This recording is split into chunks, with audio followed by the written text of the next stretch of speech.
தெலுங்கானா மாநிலத்தில் வந்து கனமழை ஸ்டார்ட் ஆயிடுச்சு அப்படின்னே சொல்லலாம். நம்ம தமிழ்நாட்டுக்கு எப்போ கனமழை ஆரம்பமாக போகுது? இந்த தடவை வெள்ளம் வராத அளவுக்கு இருக்குமா சார்?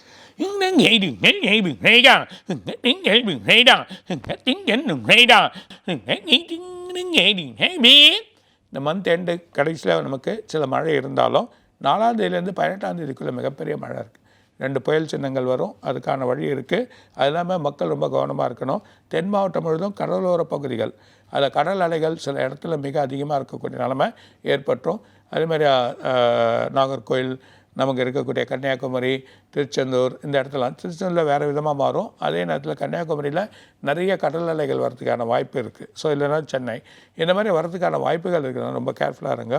சில மீன் பிடிக்க போகிறவங்க சில தடைகள் ஏற்படும். சுகாதாரம் மேன்மைப்படுத்தி இந்த வாட்டி ரொம்ப அட்வான்ஸ் டெக்னாலஜியை எடுத்துன்னு வந்து எப்படி மழை பெய்யுது, எப்படி வழி பண்ணுது, எந்தெந்த ஏரியாவை காப்பாற்றணுன்ற மாதிரி அவங்க ஒரு நிலை எடுத்துன்னு வந்துடுவாங்க. ஸோ அதுக்கான ஒரு பாதுகாப்பு கொடுத்துருவாங்க.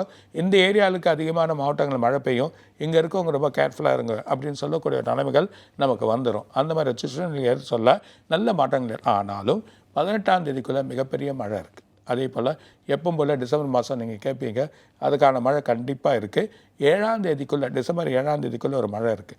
18லேருந்து நவம்பர் 18லேருந்து 24ஆம் தேதிக்குள்ளே மிகப்பெரிய மழை பெஞ்சுன்னா அப்போ அங்கே இருக்காது. அப்படி இல்லைன்னா 7ஆம் தேதிக்குள்ளே 2 நாள் மிகப்பெரிய, அப்போ சென்னை சில இடத்துல பாதிப்புகள் ஏற்படுறதுக்கான வாய்ப்புகள் ரொம்ப அதிகமாக இருக்குது. அதனால் மக்கள் ரொம்ப கவனமாக இருக்கிறது ஒரு நல்ல பலனை கொடுக்கும். ரொம்ப கேர்ஃபுல்லாக இருங்க.